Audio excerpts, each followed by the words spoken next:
Hope by xxImpressions. Chapter 2.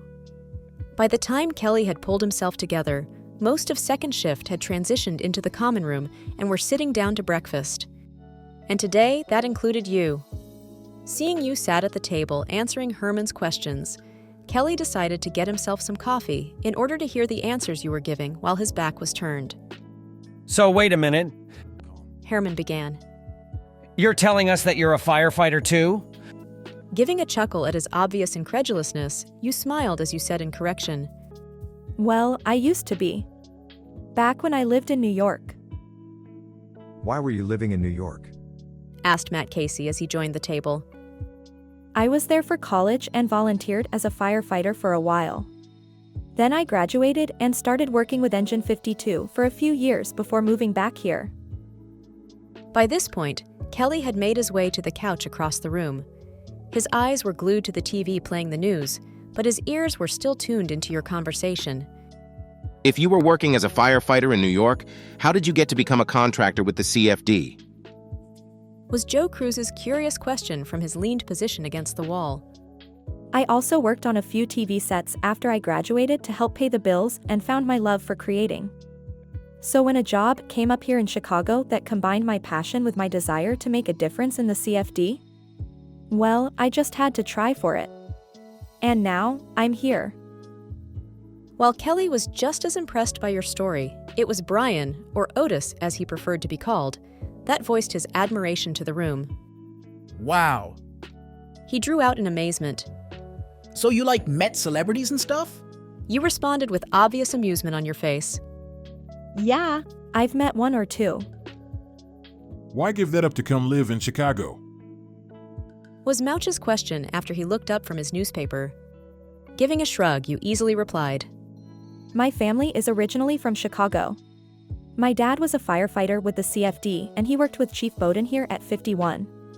So I guess you could say I just decided to come home. As everyone smiled at your answer, Herman, who had noticed Kelly sitting a little too quietly, thought it was a good time to ask you. If your dad was a firefighter here at 51, does that mean you know the name Severhide? After thinking about it for a moment, in which no one noticed the minuscule way Kelly had tensed, you answered once you'd recalled the face. Yes, actually. Benny Severhide, right? I remember him from the CFD barbecues. Snapping his finger in agreement with you, Herman continued talking and said by way of introduction. Well, our squad lieutenant over there is his kid. Hey, Severhide, come say hello. Turning his head as he heard his name called, the man in question first locked eyes with Herman, and then with you, before standing to make his way to the table. Holding his hand out to you, he introduced himself by simply saying, Kelly. You gave your name after a firm shake, then said with a smile, Nice to meet you. Likewise. Was at first all Severhide could muster up. But soon feeling the eyes on them, Kelly quickly dropped your hand and asked by way of a distraction. So, you're gonna be riding out with us today? He asked before taking a casual sip of his coffee. It worked as you confidently responded. Yup. I'll be riding along with the chief. And thankfully, you seemed oblivious to the tension he felt. Gesturing to the expensive-looking camera hanging from around your neck, you followed up by saying, This takes photos and videos, so I'm hoping to get some good shots of you guys in action. Kelly was about to respond when he was interrupted by the alarm that went off overhead. Truck 81, Squad 3, Battalion 25, Ambulance 61, House Fire at. As the automated voice continued by listing the address, Severhide, along with everyone else in the break room, rushed to get into their vehicles and out the door. By the time they had pulled up to the scene, it was clear even through the smoke and flames that this house was abandoned and in bad shape. While everyone exited their vehicles, Chief Bowden was doing a brief assessment of the situation when one of the neighbors, watching the destruction safely from the opposite sidewalk, called out, That place has squatters. I've seen them on my walks. Taking in that piece of information, Chief started giving orders. Truck, send some men to vent the roofs. Squad, mask up and do a preliminary search. Someone could be inside. 61, be on standby to receive any burn victims. Turning till his gaze fell your way, Bowden said, "And you? Be careful and stay back."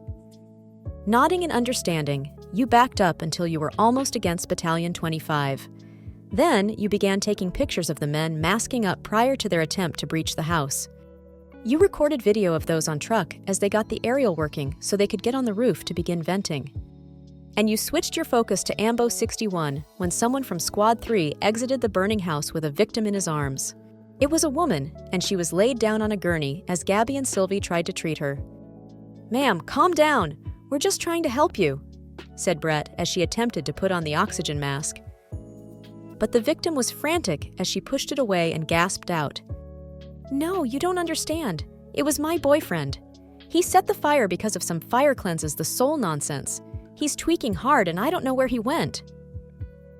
The two paramedics shared a look of concern before Dawson grabbed her radio and said, "Hey, Chief, be advised we have a potentially dangerous male unaccounted for."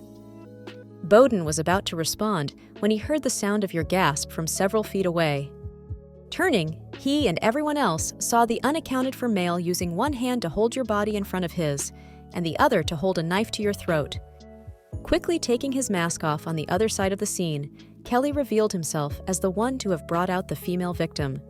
And now he, along with the rest of the crowd standing nearby, realized they were now dealing with a hostage situation. End of Chapter 2.